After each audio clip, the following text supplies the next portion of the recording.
Welcome to episode 125 of Broad Street Hustle. I'm your host, Tommy Nanny, bringing you some week 3 action of the NFL. We're going to kick it off with a little Phillies chat, Eagles recap, Eagles preview, and go into our pick segment.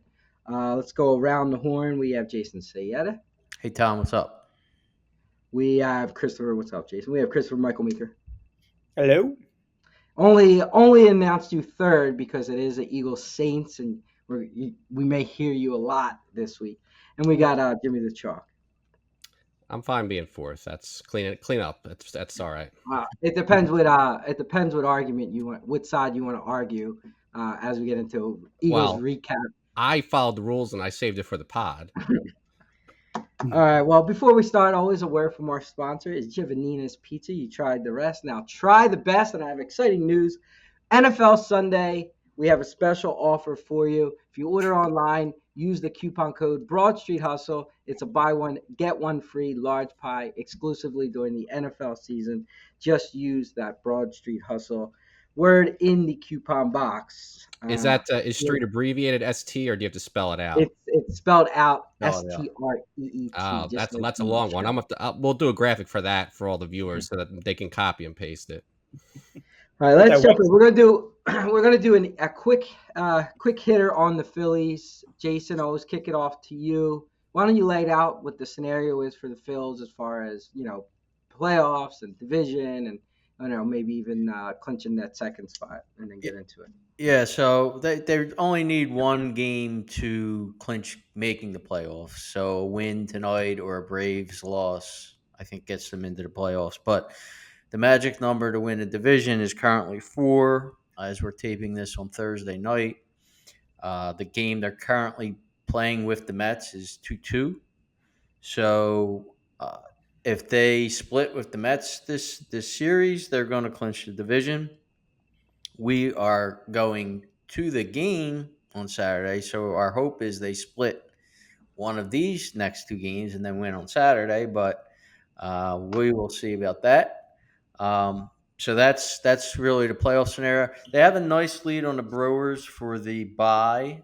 They actually have a lead on the Brewers and Dodgers. So they're up three on the Brewers, and they also have the tiebreaker. So in past years, if you tied and you needed to, determine who gets the higher seed or whatever, you would play 163rd game. That's no longer happening. So now it's all tiebreakers. So Phillies have the tiebreaker in the Brewers. So Is that right? Did they have? Has that happened? I don't remember. Has that ever happened? I don't. not for seeding, so Not for because they were seeding, both but to division get winners, in. but Yeah. yeah, even for the division now, it's your head-to-head record.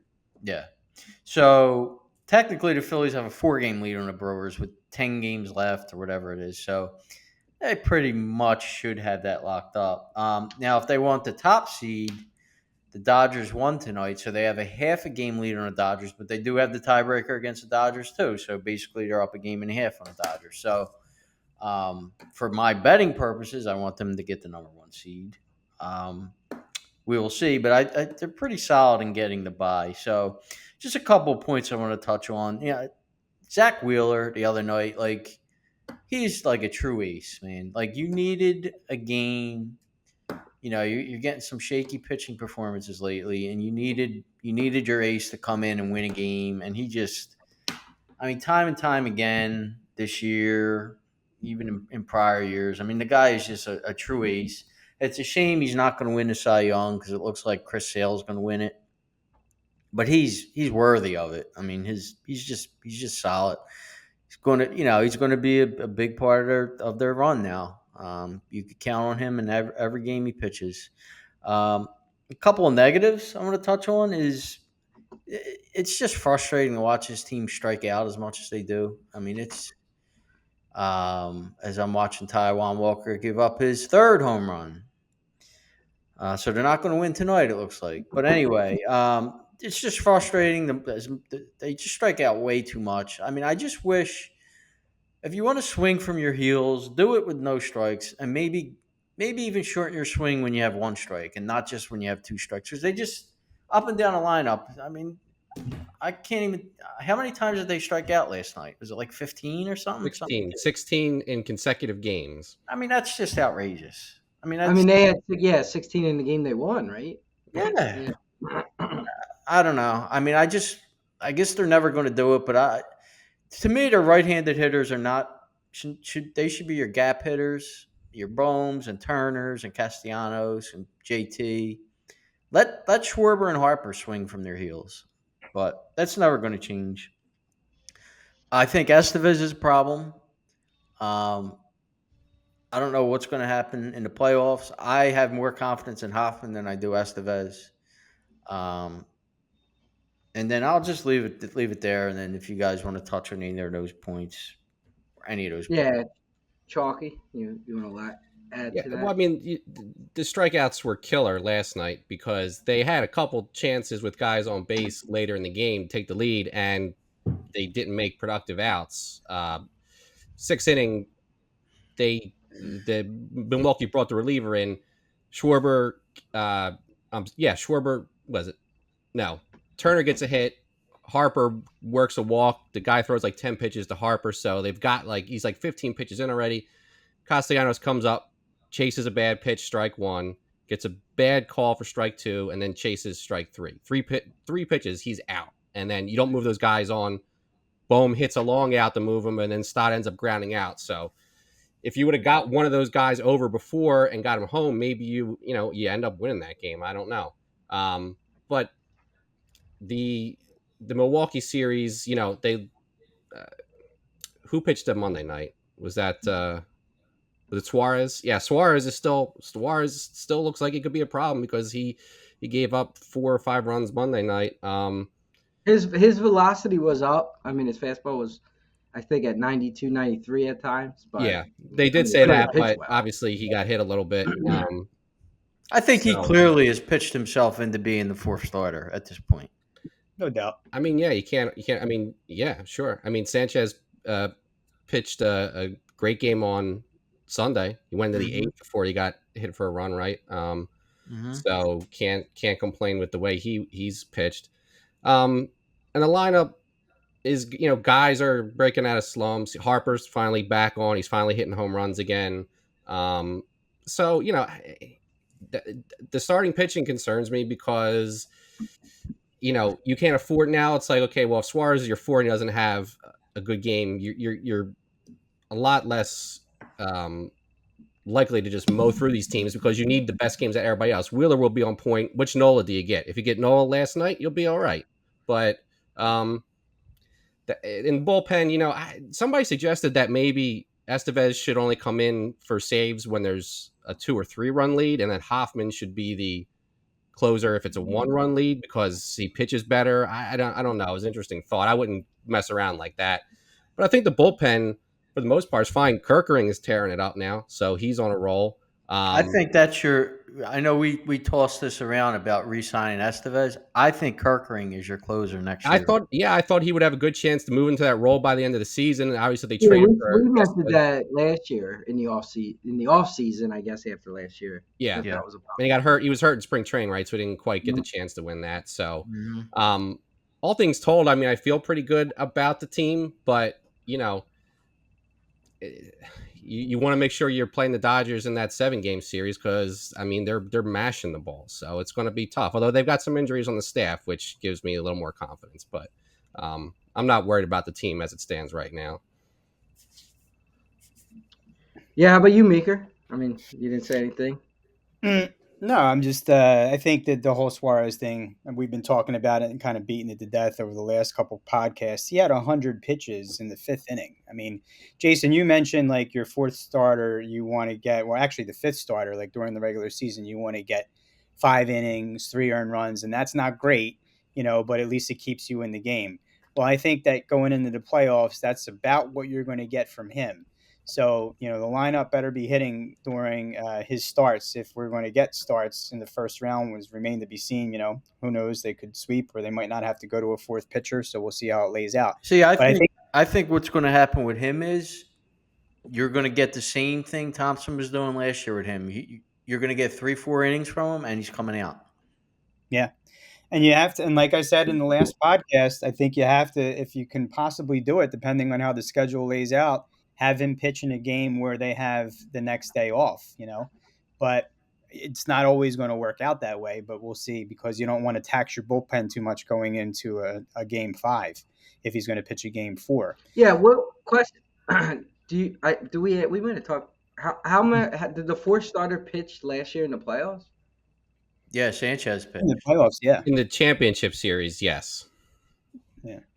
The divisional series, they didn't. They didn't because they had the two off days. I'm gonna look up the schedule right now to see how that would play. Oh yeah, we did talk about this last. Yeah, so I guess it depends on. But it depends, because I think each of these teams, each of these playoff brackets have different schedules, like the way it's going to be laid out. Yeah, I think Talking's going to look. I think it might be. Yeah, I mean, last year they started all four series started on Saturday. Then they gave the National League a day off on Sunday before going to Monday day off.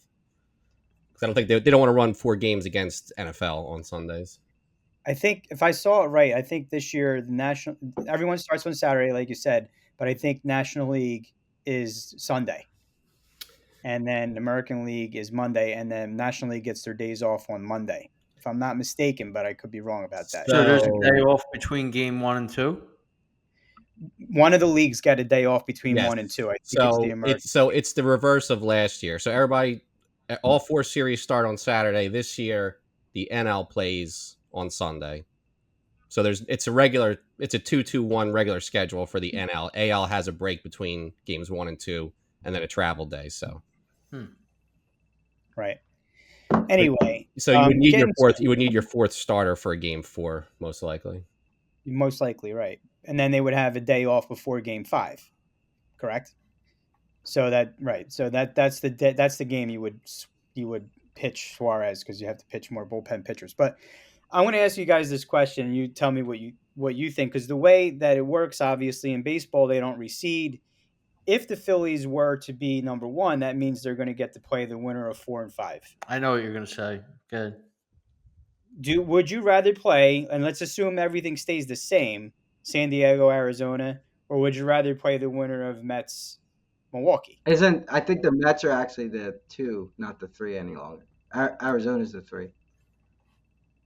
Arizona's right now, whoever's the 3 is going to play the Brewers.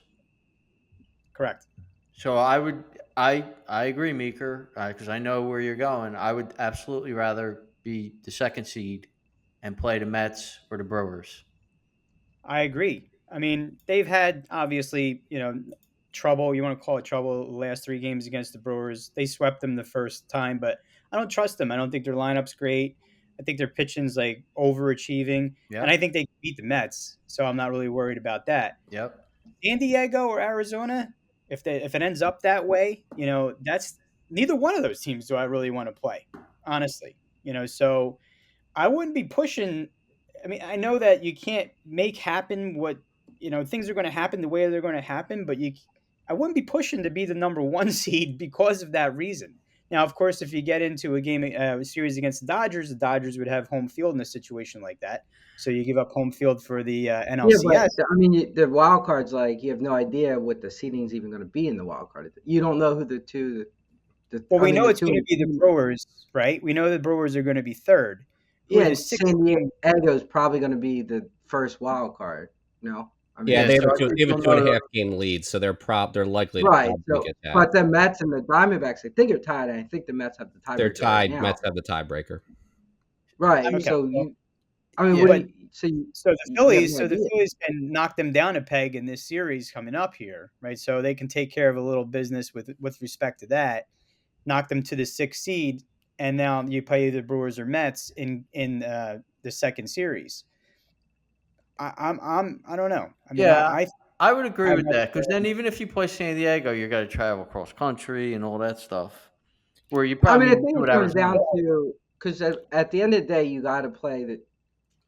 Even if you win that second round, then you're still going to play either the Dodgers or the Padres or the Diamondbacks. Yeah. So it comes down to the 5 or 7. Would you rather play the Mets, Brewers in a 5 versus 7, or would you rather play San Diego or the Diamondbacks in a 5 versus 7? Like, so ultimately, what does that come down to? Pitching, usually, right? You rather Yeah. play not as good pitching in a 5 than a 7.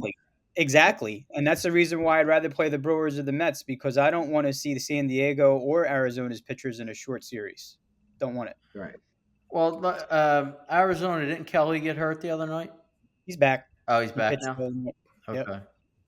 So it's interesting. So Arizona has actually got a tough last 10 games. They got 4 against Milwaukee starting the night, 3 against San Francisco, and then 3 against San Diego. So they have the tougher schedule. Yeah, but Well, they got the Mets, the Mets are playing us, obviously, but they got Milwaukee, who clinched the division. They got the hangover game today against Milwaukee. So Yeah, you got to figure Milwaukee knows they're not catching the Phillies, so they're just going to, rest guys. They're going to get their rotation set for the playoffs and stuff. So whoever's playing Milwaukee is probably going to have the benefit of the doubt. Right. Yeah. I mean, now, not in the playoffs. I mean, this last week. The only thing I would say about last night's game, and it's debatable, but lead off triple. I mean, you get a strikeout, you walk a guy, you don't want to face Contreras. Now he steals second base, got a base open.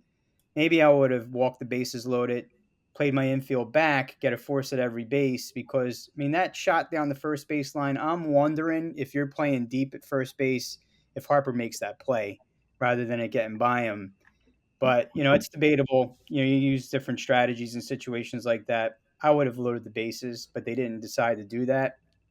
And, Bowers gets the hit, and that's the end of the game. But could have gone possibly another way if they played the defense a little differently.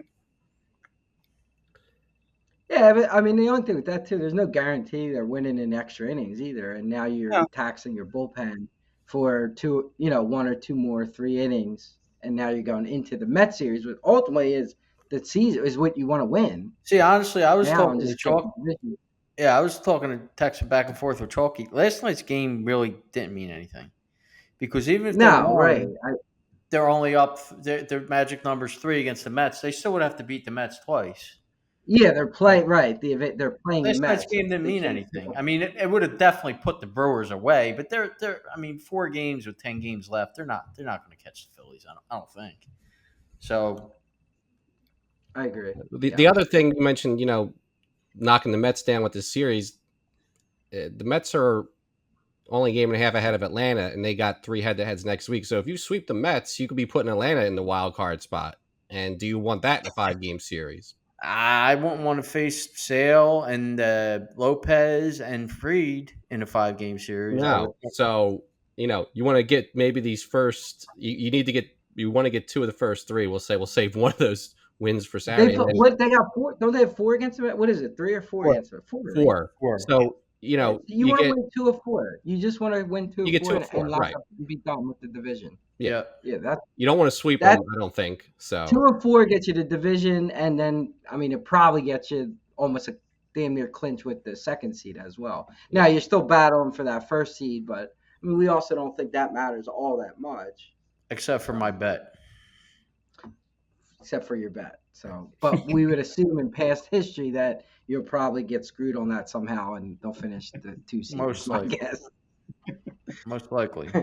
Just like we're probably not going. They're probably going to come back and win this game and win Friday night. We'll get the hangover game on Saturday. Most likely. If I had to guess. We'll be able to walk around City Field though and get see it's about to make a flag for 20. We might catch a ball because they'll be letting up a lot of home runs to left field. Is the only thing. All right, let's move past that and jump to the NFL Week 3. As always, we do start with the recap of the Eagles game, which with about a minute left, the Eagles went from covering the 5.5 to losing the game outright. But I don't think anybody's necessary. I wasn't surprised that they lost once, as the way it unfolded in the end. Jason, I'll let you kick this off with your thoughts there. Yeah, listen. I think the Eagles look exactly like I mentioned when the season started. I don't think their defense is good, specifically their front 7, specifically their pass rush. Not good, and I don't think Hurts is good. I think he's subpar quarterback. And the only reason Hurts looked semi-okay in this game is because he ran the ball, which is the only reason why in 2022 he looked halfway decent in games. Until he He's gets not a hurt good or player. whatever from running the ball. Right. Yeah. Exactly. So I'm not surprised that they lost. I don't know if we want to get to the last sequence, which some of us apparently disagree with or not, but I mean, I could get into that if you'd like, Tom. Look, let me say my piece. Let me say what I have to say because it's short and sweet, and it might segue us into the discussion. The Eagles lost the game for one reason. Saquon Barkley dropped a 1-yard pass that ends the game. It's the only reason they lost. I don't care what else happened in the game. They lost because of Barkley dropping the easiest catch in the history of the NFL. Going forward, they're going to lose games because their pass rush is not great. Their Jalen Hurts is not great. With A.J. Brown, their offense couldn't get a dynamic play. There's many, many reasons within the game that they're going to lose in the future. This game, they lost because of Barkley. And I don't want to hear anything else. And that's all I'm saying on the game itself. And I'll kick it back to you, Jason. And that can segue maybe into what we want to talk about. All right, so let's talk about that last sequence there. So my point of view is they are coaching to win the game. Atlanta had 9 guys in the box. I don't care that, I'm hearing all these, they're running the whole game and they've been able to run. They weren't running with 9 guys in the box the whole game. And if you listen to Sirianni, he said they were run blitz into the center to the middle of the running. They said the previous play, Barkley picked up 3 yards on the previous play, but it was an impossible 3 yards. I mean, it was strictly Saquon. He was hitting the backfield. He bounced off a guy. So the likelihood of that happening again with that run blitz is unlikely that he's going to pick that. You're not running with success in that play. So Sirianni doesn't want to leave it up to his defense to win the game. A defense that doesn't get any pass rush on anybody. He's trying to win the game there, right?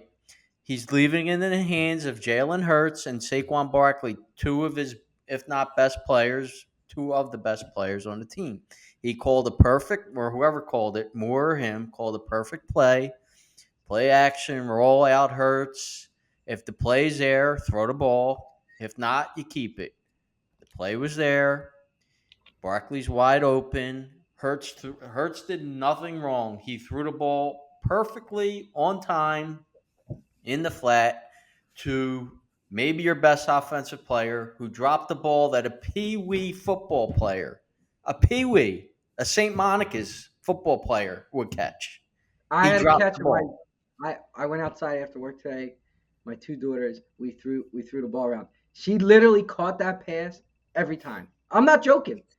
I am not joking. She has her mother's athleticism, though. She caught it every time. That's true. So let me go on. Now, if people want to point out that they had the clock and this and that, Atlanta went down the field and scored in a minute, right? Now, you're going to say, they could have did it faster if they wanted to. They knew because Mooney on the one play, instead of turning the field, could have ran out of bounds, and that would have saved 20 seconds for all this nonsense.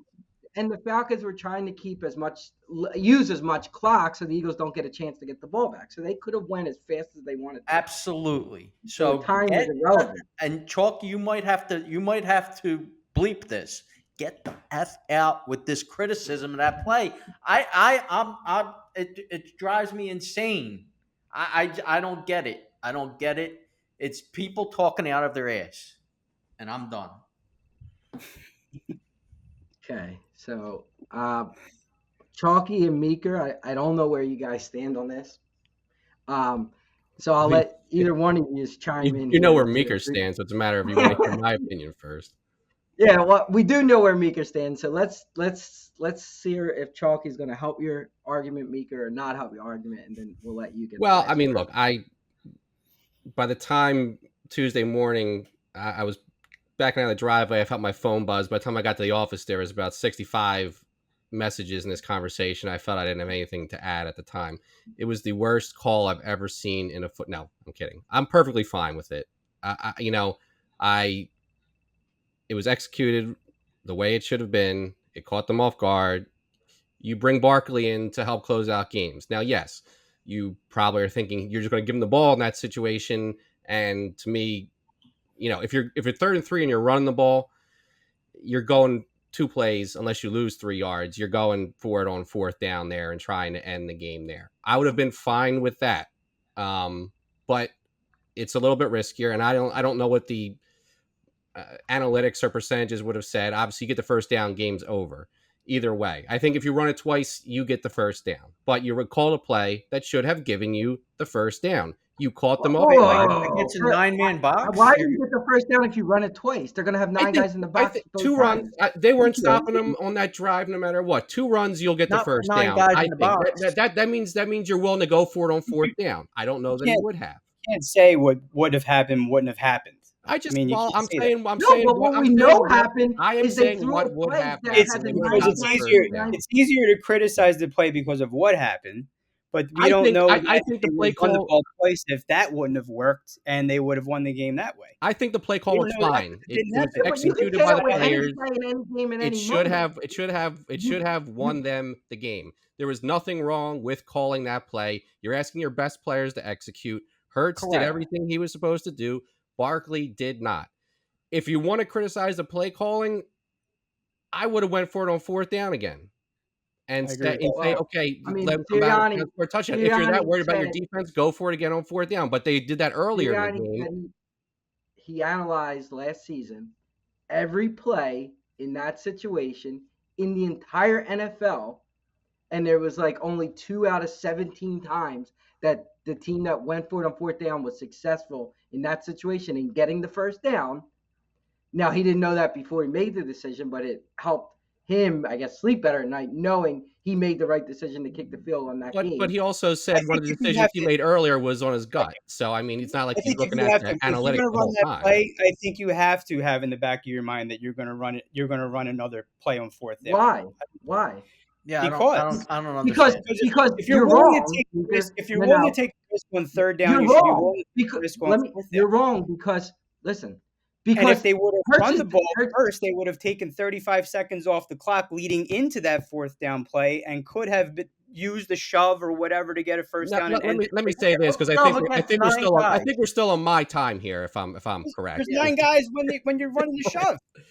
Look, just the clock doesn't bother me. I don't care that they stopped the clock because the defense should have stopped them anyway. So stopping the clock doesn't make a difference to me. Getting those extra 35 seconds and not making the first down doesn't make the difference to me. You could have. There was 2 ways to get it. They should have gotten it the way they called it, and it's not on the play call.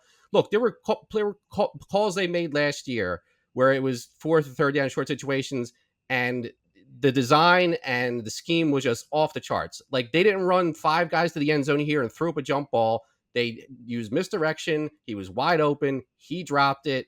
You got to expect your players to make that catch. So I have no problem with the call whatsoever. And your defense should have not been able to stop a touchdown in the last minute and a half, and they didn't. So, 100%. I mean, it's on but Mika, back to what you said.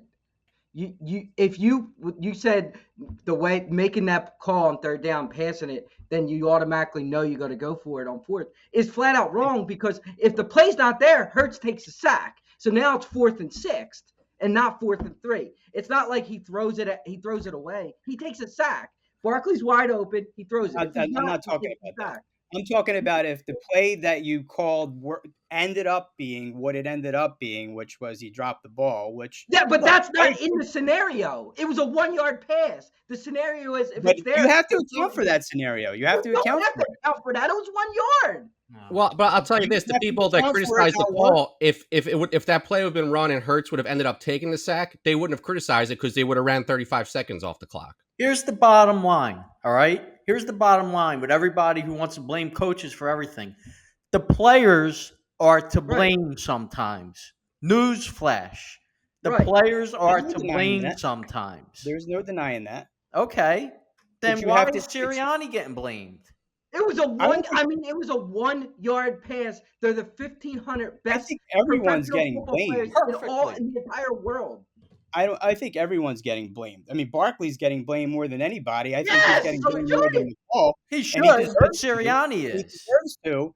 But the bottom line is this: if you run the ball there and take 35 seconds off the clock, depending on what happens with that run, You're You losing don't 2 get yards. if you're You're going to running lose against 2 9 yards guys. because you got You 9 don't know guys in the that. box. you don't know that. No, I It's a know less it. likelier play No, you to don't. get than the pass, Meeker. It's Then less after likely to get that, than the pass. you have taken 35 seconds off the clock. You can decide, depending on the distance, to 4th go and for 5. it You're again. probably gonna you probably lost yards if you ran 4th the and ball. 5. The play I'm before, not penetrating here because you just want to talk over me.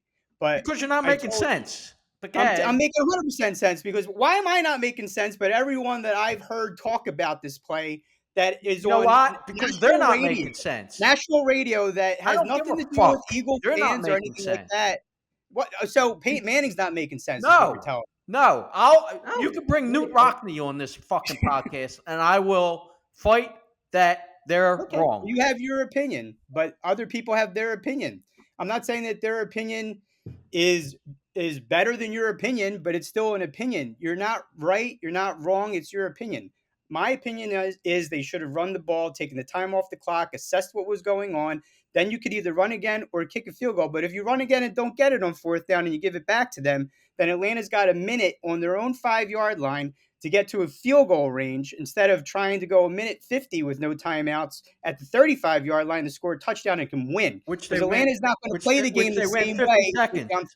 Which they did in 50 seconds anyway. Yeah, but that was And a different scenario. They and had a it's minute much 50. harder- They didn't it's have a much minute harder at their to score a 5-yard touchdown. line. They had it at their 30-yard line to start, and they had to score a touchdown to win. So they were playing the game to win the game Well, with a minute. first of all, 50, it wasn't and if the they win, 5. game's over. It It's wasn't the different 5. if you're playing to tie the game and just kick a field goal when you're on your own 5 They with a were at minute like left. the 20. They were at like That's the the bottom 20-yard line. line. They were at like the 15 or 20, not the 5. First of all, I think I'm saying if you give it up to them and you don't kick the field goal on 4th down, they got they the ball have for the ball 20. with about a minute left, no timeouts on their own 5. They're not at the 5. That play wasn't from the 5-yard line. They would be basically like inside the 10. I don't know where the play was, but it was No, like they weren't. Look it up, Chalky. Look it up. They weren't. I'm looking. where were they, Chucky? I'm speechless They were- at this point. They were literally on like the 10-yard line or whatever, with no timeouts and a minute left to score 3 because you don't play the game at that point to score a touchdown. You're playing at that point to get a field goal to tie the game. If you give it back to them with a minute 50, like they did after kicking the field goal, you're giving them all that time, which is an eternity. The game to was score a over. touchdown with a defense that can't stop you and me. If the guy makes the easiest catch you ever saw in football, the game I don't is over. deny You that. just made I your don't point, deny Meeker. A defense that can't stop you and me. That's why Sirianni's trying to win the game with his offense because he You knows can the still win the defense game sucks. by doing what I said. I'm not saying you're still trying to win the game No, by you're calling these playing plays. passively, doing running. You're No, playing the clock passively. is your enemy at that point. The clock is your enemy at that point. It was 3rd and 3 at the Atlanta 10-yard line. Okay. There you go. So if you're running into a 9-man front, you're losing 2 yards. So now you're at the 12. They weren't going to lose 2 yards. Come on now. How do you You keep want to saying say that? it's the wrong It's call? Fine. They inevitable weren't that going to that lose was 2 gonna yards. What? They didn't Barkley got tackle one hit. running back in the backfield the whole game. Barkley Come got on, hit in the backfield. The They play didn't have before- 9 guys in the box the whole game. That last drive, they were having guys up because they knew they were running the ball. 9 guys in the box? Yeah, watch the film. I don't see how Show you me could just 9 They were guys run other than that blitzing. play in the box. You're They saying were run something's blitz gonna in the happen middle that of the we field. never They know were what was run gonna blitz in happen. the middle of the field. Watch the play before. Barkley gets hit in the backfield. He Yeah, and they couldn't bring him down. He got hit in the backfield. You supposedly have the best offensive line in the game, or one of the best. You can't get fucking 3 yards, 4 yards. 9 guys in the box. Tell me how many times in the NFL there's 9 guys in the box. That means there's 2 guys in pass coverage. It doesn't happen. It doesn't Alright, You happen. see it all the You say time. it doesn't. We'll never know because it didn't happen because they didn't run the Oh. play. But And I that's do the- know that Barkley dropped a pass that was a yard that yeah, would we have do ended know the that. game. Yeah, well, that's So what it's I'm his saying. fault. It's the player's lot- fault. The It's whole the Peyton player's Manning's whole fault. point is a lot can happen when you have to throw the ball. Guy can miss the But ball. Barkley could have fumbled the ball. Say he fumbles What? on the Yeah, but exchange because they It's run more blitz. risky when you have to make that call. I disagree. Could've caught Catching it. a 1-yard Yes, you should pass. have caught it. Do I have a Catching problem with a the one-yard play pass design? has No, I no don't have risk. a problem with play design. I just have a problem with them even trying it. All right, That's all. you're wrong, so we'll move on. Go ahead. Let's I'm move wrong, and a on. lot of other people are You're wrong. never gonna. He listens to Adam Shine and everybody else telling him I what's going said on. that the moment it happened. This has nothing to do with what I heard All the right. next day. Well, you were I wrong then and now. purposely went on to some of these channels of people that I do respect about their football knowledge, or I went to see what they had to say to see if they agreed with you or agreed with me. And most of them agreed that they shouldn't have I run the think, play. Period. first That's of it. all, I I think mean, they have a inherently, million listeners. We have 30. I It's a don't give a- difference. I think no. Well, first of all, they talk for entertainment, not out of knowledge. Second of all, What do they second have of to talk all, about entertainment? I It's think their opinion. second of all, I should hold up two hands. That overall, analysts, radio people, whoever want to blame coaches before they want to blame players. Correct. They didn't Because really need blame the them. player. Yes. No, they didn't. Yes. couple Everybody people wants to did. blame coaches. That's the Philadelphia way. Always. It's always the coach. It's the coach. It's the coach. It's the coach. It's always the coach. It's never the players. It's never You'd the be players. interested to know that the person I do respect the most when it comes to radio was Chris Russo. Defended your point, was that you shouldn't be blaming the coach, you should be blaming the player. He said it's debatable as to whether or not they should have done it or not, but he doesn't think that it was a bad call, but Barkley's got to make the catch. And I don't disagree with that, but you can debate whether or not they should have ever passed the ball in the first place. And that's what I'm debating. That's all. And whether people agree with me or agree with you doesn't make you right, wrong, or whatever. People have their opinion on what should have been done. It's going to be debated Well, I for a think while. you're wrong. So that's Well, my I think opinion. you're wrong, Okay. and that's my opinion. Okay. I'm usually right more Okay, than you let's, are. So we'll leave it at that. Okay. Let's That's what you move think. on to Eagles Saints. So I just looked, and that line is down to now back down to 2.5 minus 118 on DraftKings. At least it was 10 minutes ago, prior to the argument segment. But you guys, it might be changing. And I honestly, at kickoff, I don't know which way it's going to go. I mean, Mika, I was going to give you your moment to shine here and go first because it is the Eagles Saints, and Well, you're in between who you have to root for. Do you root for your team, the Eagles, or do you root for your my team. secondary team, the Saints? So I was going to let you go first. Whichever way the wind's Oh. blowing. What's that? Whichever way the wind's blowing is who Yeah, you're yeah, root yeah. for. Well, hey, So, he yeah. picked the Eagles last week. He did not pick the Saints. So No. So Well, the you never- Saints start the You season don't with, you don't pick the Eagles though. Doesn't mean who- you're not a fan, right, John? When you For don't me? pick the Eagles. Yeah, you usually don't pick the Eagles. I pick the Eagles to win more often than not. I don't pick them every week. I picked them last week. I thought they were going to blow I them mean, out, actually. Meeker went ahead and I don't pick the Eagles on our bets. Meeker went ahead and made him their best bet. Which My best bet. Yeah, it was. So Saints start the season with historic numbers in scoring and offensive possessions. I think they've punted once, and they've scored 15 of their 17 offensive possessions. And obviously, Kubiak is a big reason that they've started out this way as their new offensive coordinator. And they're utilizing Kamara a lot better than I've seen in the past since Breeze is retired. And they're using a lot of exotic stuff, that comes from the Shanahan tree and motion and all that stuff. But the biggest thing for me is their offensive line, which I thought coming into the season was going to be horrific, has actually played really well. And that's a big surprise for me. Defensively, they haven't really been under a lot of pressure in these first two games to make big stops because they've had big leads. And I like to see how they react in games that are close and not have to play loosey-goosey like they have. But they had 5 takeaways in their first 2 games, so their defense has been solid as well. If you were to obviously ask me before the season, how would I see this game? I think, look, the Eagles are better on paper. They're a better team, but the Saints are playing better and with a ton of confidence. And I feel like they may be a little bit disrespected they feel like they were a little disrespected coming into the season. I mean, it's been a pleasant surprise, obviously. They scored 91 points in the first 2 games, and that's the 4th most in the Super Bowl era in the first 2 games of a season. But who knows? I mean, it's only the first 2 games of the season. Is Kubiak the quarterback whisperer that Derek Carr has been looking for, for the last however many years? I don't know. I mean, Derek Carr is what he is, right? He's a middling quarterback, but he's playing playing tremendous his first 2 games. I don't know what to think. I'm obviously pleasantly surprised, but I'm not completely sold that they're the team that we're seeing in the first 2 games of the season. But I'm going to take the hot team over the team that just lost a crushing loss at home. And because the Saints are at home, I'm going to pick them 31-24, kind of a high scoring game. But yeah, I mean, I wouldn't have said this before the season started, but the way that things are going, the ebb and flow of the league just seems like, that's what's going to happen here.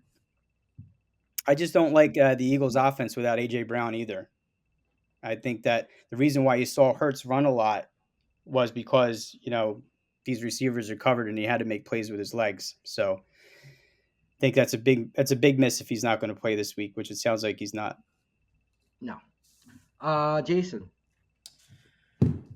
So I always tell you guys I watched that quarterback school thing. So what I watched the Saints offense against the Cowboys defense, and the Saints offensive line, which I don't think was supposed to be great, just absolutely annihilated Dallas's offensive line in that game, Sure. defensive line in that game. Yeah. Absolutely annihilated them. And I can't imagine that the Dallas defensive line is worse than the Eagles defensive line, and especially with getting pressure if they have Micah Parsons. So, and Carr is notoriously awful against pressure and pretty good when he's not pressured. So I can't see the Eagles winning this game. I don't see them getting pressure.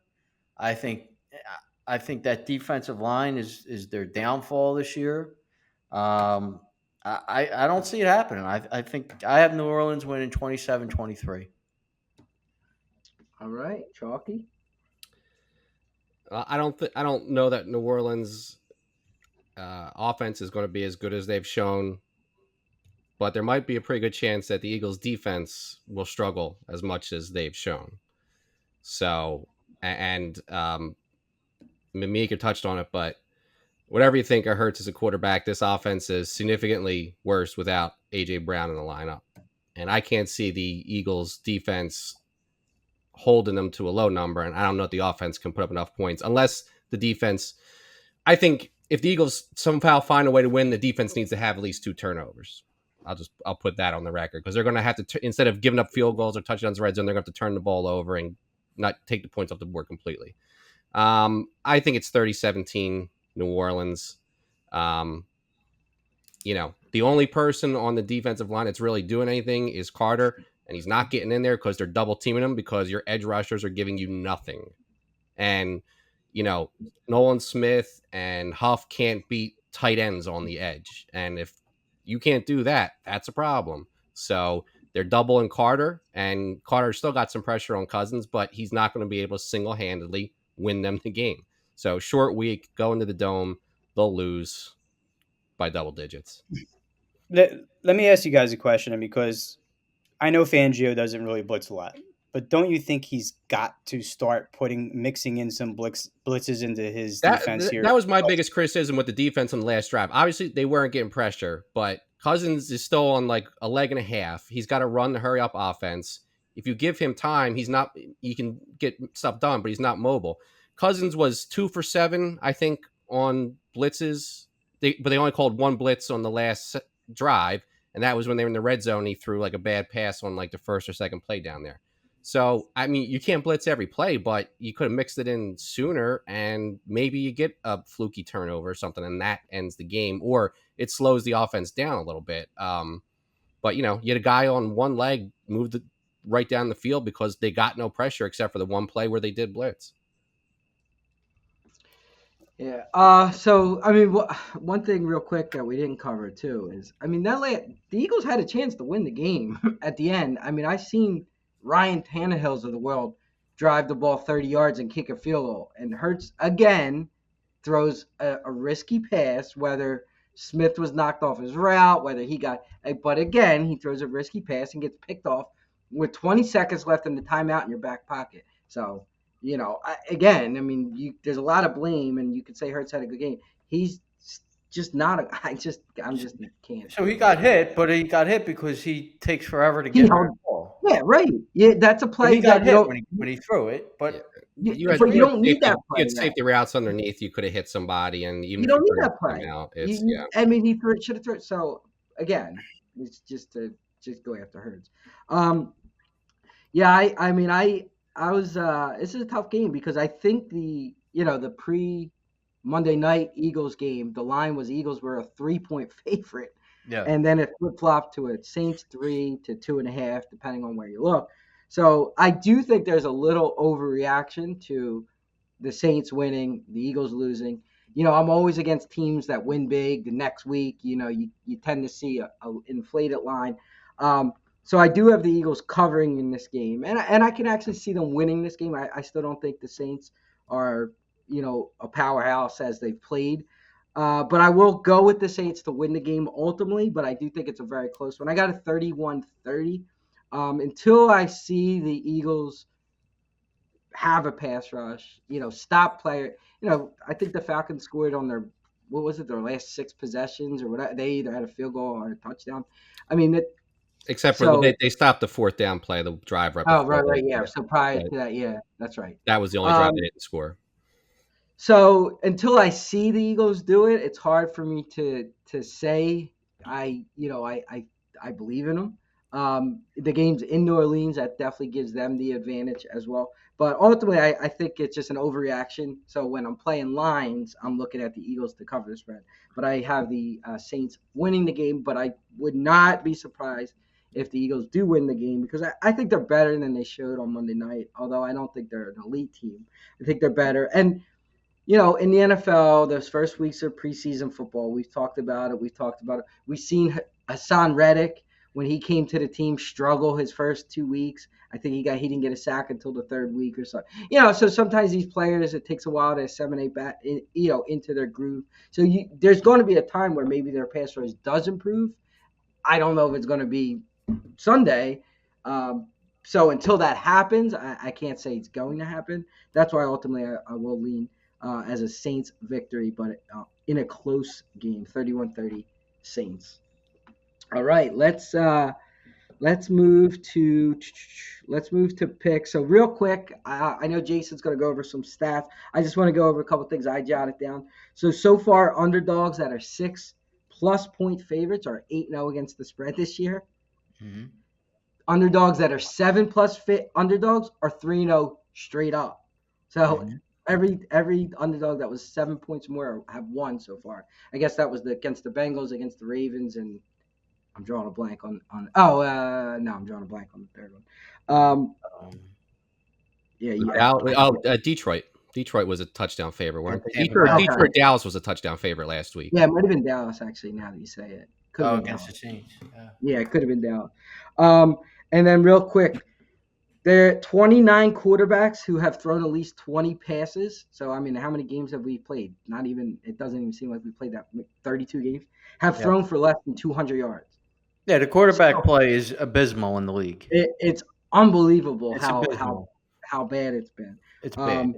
So quickly, I just want to throw those numbers out that I saw prior to the podcast. Jason, I'll turn it over. All right, so we'll do league stats first. So over-unders, 5 overs, 10 unders, 1 push. So for the year, it's 13 overs, 17 unders, and 2 pushes. The public was 6-9 in their over-unders, 14-16 on the year. 6-9 versus spread, 11-19 on the year. So the public, it's not a public year so far for picks. So let's do our stats. We're going to start with Chalky this week. Chalky was 3-0. Good start to the season. What's that? It's a good start to the season for Chalky. Very good start. Yep. So he's 3 picks. Stop the count at this point, please. What's that? Can we stop the count at this point? Stop the count. Like everything else is for entertainment purposes only for the last 15 weeks. Right. So he had the Bucks Lions under. So he hit that as his best bet. He had the Texans and Bears under. That was hit as well. And then he had the Colts Packers, which was a really good pick, under. So he went 3-0. I also went 3-0, so I bounced back. My best bet was the Packers. Obviously, that hit. They won outright, but I had the points. I also had the Bucks Lions under, and I had the Chargers and Panthers under. So Tommy went 1-2. He also hit his best bet. He had the Cardinals, who destroyed the Rams. But then he had the over in the Jags and Browns. He lost that, and he lost on the horrific Denver Broncos. and Meeker. So our boy Meeker ruined our best bet perfect season with his Eagles bad pick. Have we not? Is that our first best out of the 2 weeks? We haven't lost Our the best first bet. best bet loss out in the first 2 weeks. Pretty good. Thanks Yeah. to your Philadelphia Eagles. Yeah. No, thanks to you. Thanks to your Philadelphia Eagles. And thanks to the 3rd and 3 play, Meeker, where do you stand? Oh no, let's keep moving. Yeah. Oh, look, I was rooting for him to get in the end zone. You know, Yeah, 'cause he had a 6.5, right? It was 6.5. Yeah, Yeah. so Yeah, you would have lost no matter what. You would have lost regardless. Ah. So he had the Jets, which was a win, thanks to Will Levis again. But then he had the Giants as a loss. So 1 and 2 for Meeker. Let's go over our stats for the year. So I mentioned our best bets. I'm 1-0, $89 profit. I'm 1-0-1 because I pushed the first week. 89% ROI. Lifetime, I'm 21-14 for 60% best bets. Tommy's 2-0 in his best bets. Profit of $180. 180, I think so. Again, 100%, 90% ROI. He's also 21-14 best bets, 60%.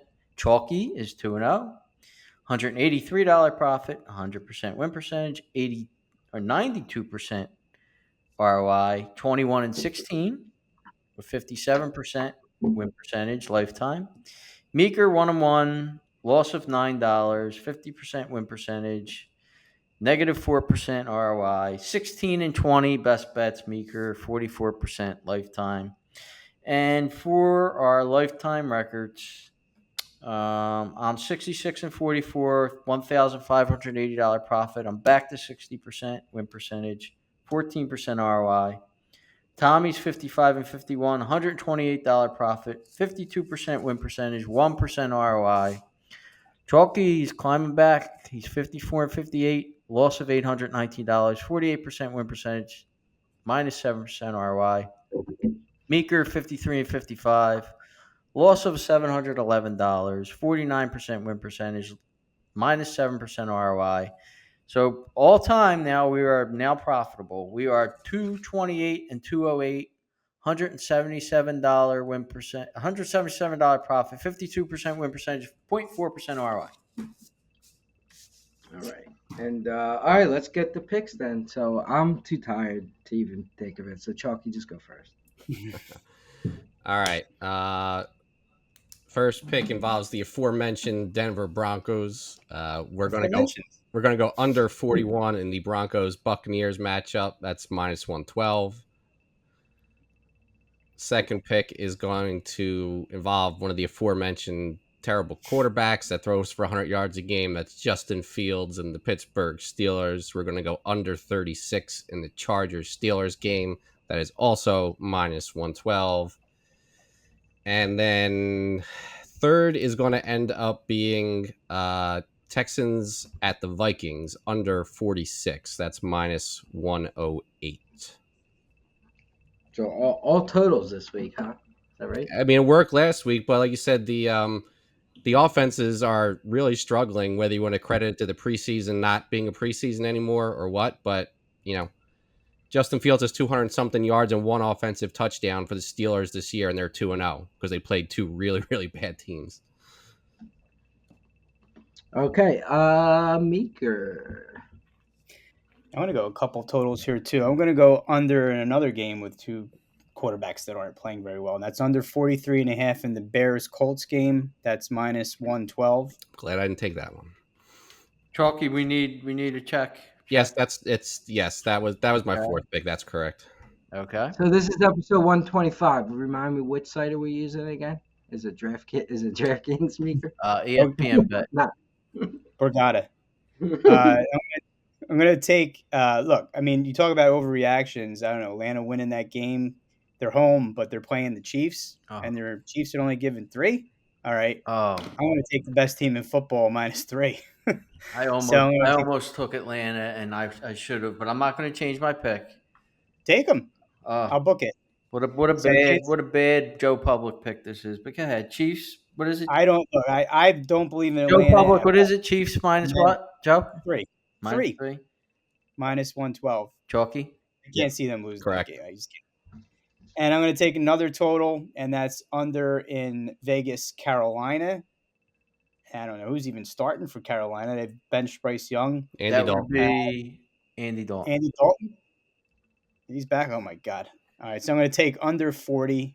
That's minus 110 in Vegas, Carolina. Okay. So my picks are some opposites of what opinions I gave you last week, and I'll get into that. So I tried to use a total. I never played totals. I tried to do a total last week. I lost. I'm done with that. I'm going back to spreads. First one is Tennessee minus 2.5, minus 112 over the Chargers. Obviously, I got a theory on that. Well, I actually have two things there. So that's Hold on. You said Tennessee? Tennessee. Okay, they're not playing the Chargers though. Oh, Green Bay. I'm sorry, Green Okay, Bay. all right, making sure Green you. Bay, Okay. No, I just read it wrong. Yeah, playing Green Bay. So yeah, that's the second time that Malik Willis. So here's the reason. Here and Jay, I got another theory, but go ahead. Yeah, I'll say that first. So here's one of the stats that I saw. Will Levis is 8-3 in first halves against the spread in football games. He's then 1-10 in second halves. So he comes out strong, which he has this year. And then so maybe the play is Tennessee first half. But what that tells me is Tennessee's going to have a lead at halftime, and Malik Willis is going to have to come back and beat Tennessee with his arm. Not happening. That's a game where I might even say take Tennessee defense to score a touchdown because I can see Willis throwing an interception. So Tennessee minus 2.5, minus 112. Jason, if that's a game you have, save it. It's my best bet. Now, give your stat. It's up to minus 118 now, though. Minus 118. Yeah. Okay. So now, I agree with your theory on Malik Willis, but do you see the games that LaFleur is now playing? He has loved practicing and all this in pads and all because he's trying to throw a smoke screen because that game plan, he's trying to throw a smoke screen with game plans, right? That game plan for a second week in a row ain't going to work, right? The one that worked last week. So now he's trying to throw this, is Love going to play? Is it going to be Willis? He's trying to throw the Titans off. I don't think Love's playing in this game. He's not 100% healthy. Almost zero chance he plays. Almost they're zero. They're not going to risk him in this game. And they play. They got a division game next week. I forget who they're playing. I think the Vikings next week. He's not playing in this game. No. So, and Tommy's 100% correct. When the backup quarterback plays, everybody lifts their game the first game, then the second game, and it's not only that, it's also the scheme and all. That crap ain't going to work 2 weeks in a row. I love Tennessee, but go ahead. I don't know if you smell it, but I'm smelling maybe a Twitter podcast pick for that. I think so. I believe so. Put out there. I believe so. All right. So my second one, as I said last week, that Pittsburgh is a fraudulent football team. Chalky alluded to them being fraudulent. So I will take Pittsburgh at minus 1.5. That is, the Chargers stayed on the East Coast, which I don't love. They did not travel back home. They stayed on the East Coast. So now you got your players staying in hotels for 2 weeks. They're practicing in a facility they're not familiar with. Harbaugh's trying to, play. He's off to a 2-0 start. They're a smokescreen team. The public's on the Chargers. Pittsburgh, everybody's still against Pittsburgh because, like Chalky said, they haven't scored touchdowns. Justin Fields, blah, blah, blah. So minus 1.5, minus 108, if that stayed the same. Yeah. Chalky. All right. And then my last team, as I said, I think Arizona is a better football team than people have given credit to. So I'm going to take the Detroit Lions at minus 3 against the spread.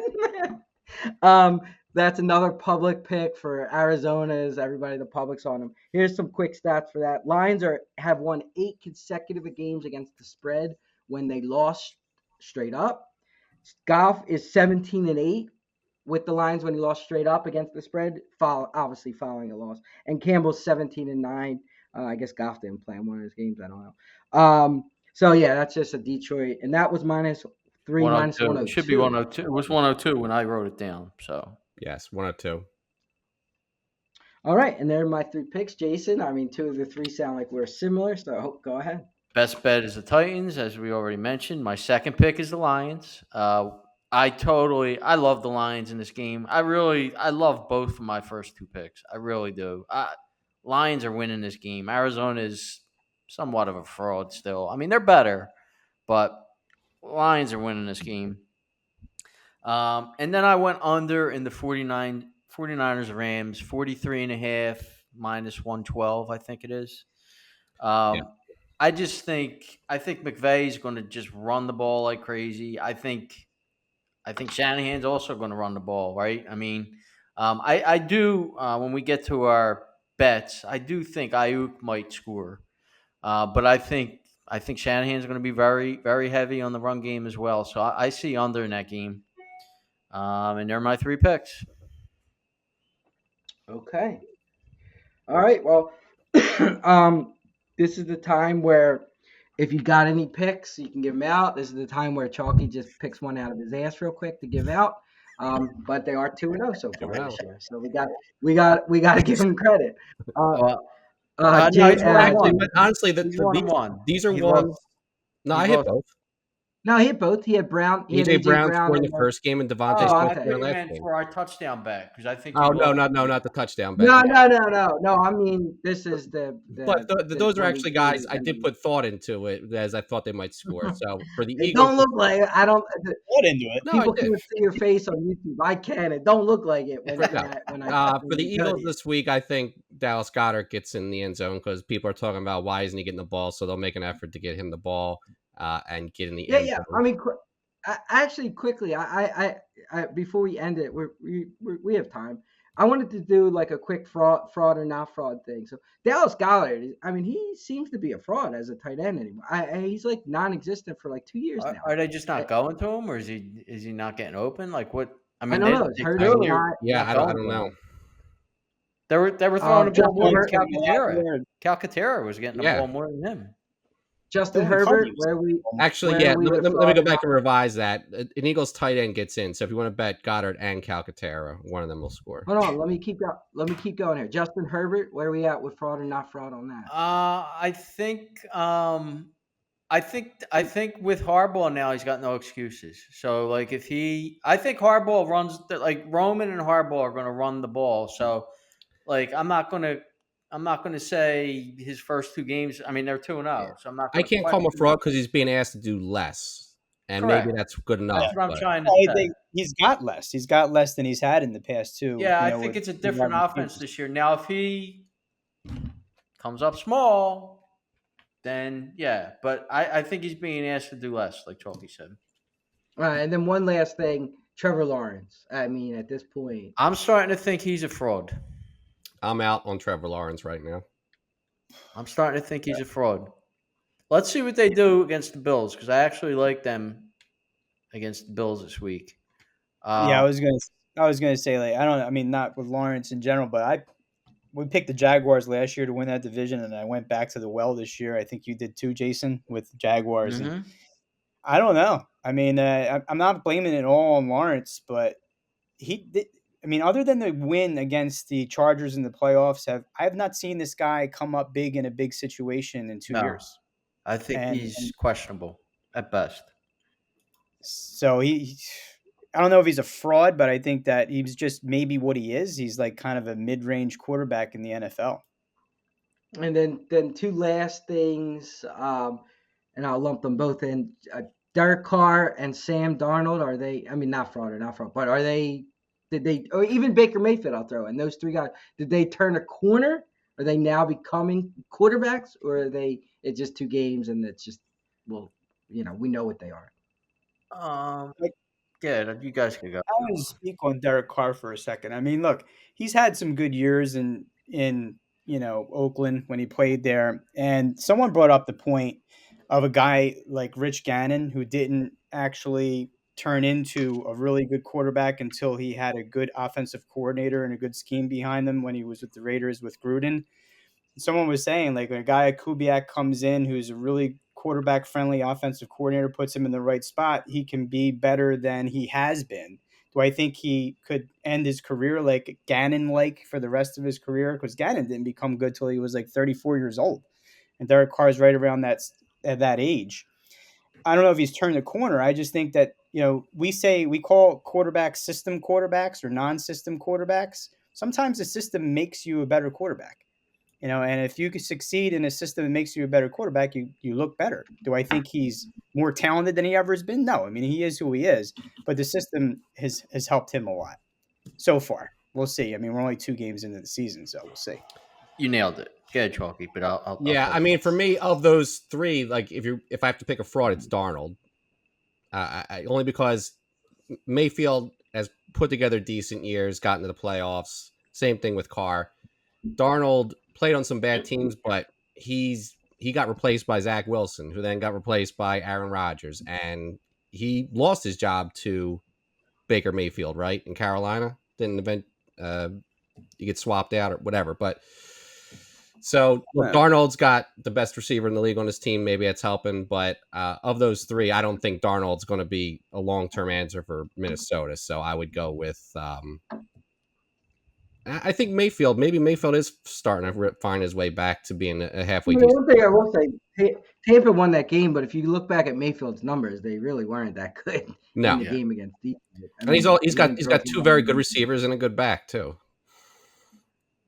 So let's start with Carr. So you nailed it, Meeker. It's 2 games in. They played a AAA Carolina AAA team, right? And then listen, I watched the tape of him last week. The offensive line for the Saints absolutely annihilated the Dallas defensive line. They just kept him clean the whole game. And if he stays clean, he makes plays. If he gets pressured, he doesn't. So I'm not convinced. I don't think it'll happen this week because the Eagles won't get pressure on me. They just don't get pressure on anybody. But when they run into a team that's going to get pressure, I think he's going to show up. Yeah, they threw the ball 17 times last week and scored 44 points. Yeah, I mean, it was. He didn't even have to throw the ball that much to win the game. I mean, and he threw like screens. Wasn't there a couple? Kamara took one pass. Kamara touchdown was a screen. Yeah, he threw one bomb in the beginning of the game. The Shaheed that scored. I mean, he made some good throws. Don't get me wrong. And when Derek Carr has time, he's got a good arm. He makes good throws. But it's all about what Jason's saying. He's just not good under pressure, and he's been pressured for the last 2 years. Right.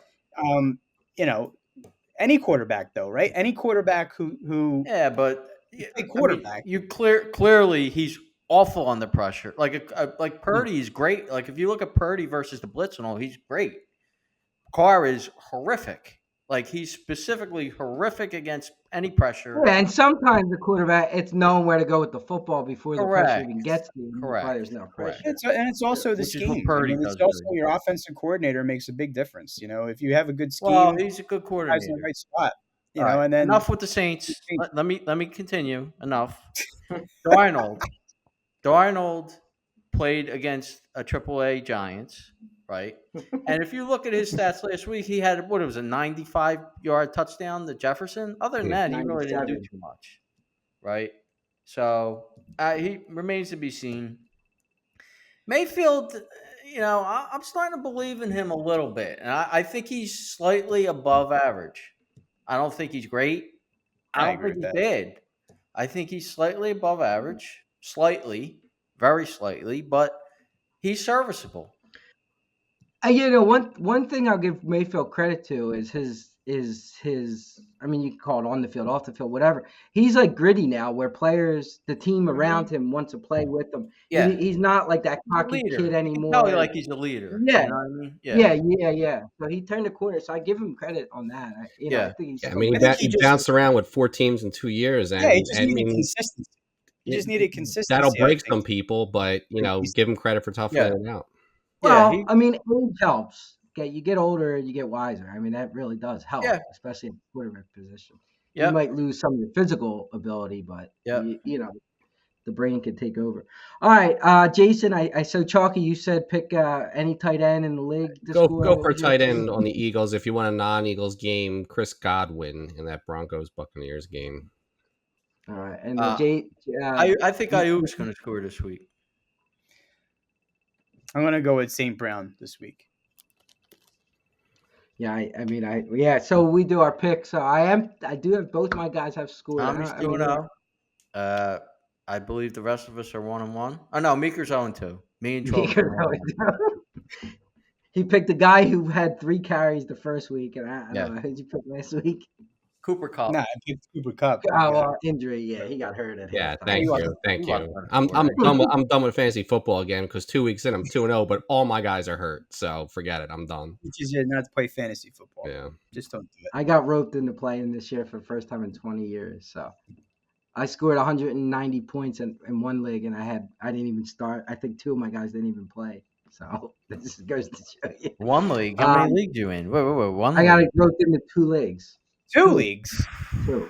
What are you from Tom Delarocca? Haven't played in 20 years. I got roped into playing 2. They're like free basically, but they're like favors. By the way, the Phillies losing 9-3. Did I see that right? Walker is an absolute he's got to get out of the league. We don't have to worry about them clinching up tomorrow. This will be his last start of the year unless they've clinched everything. So probably last start ever for the Phillies. Our good friend Craig Kimbrell got DFA'd in the last 2 weeks of the season. Yeah, it's a shame. Took them that long to figure out Craig Kimbrell's not going to be your answer. So, episode 125 of Broad Street Hustle. We'll catch you next week. Have a great night.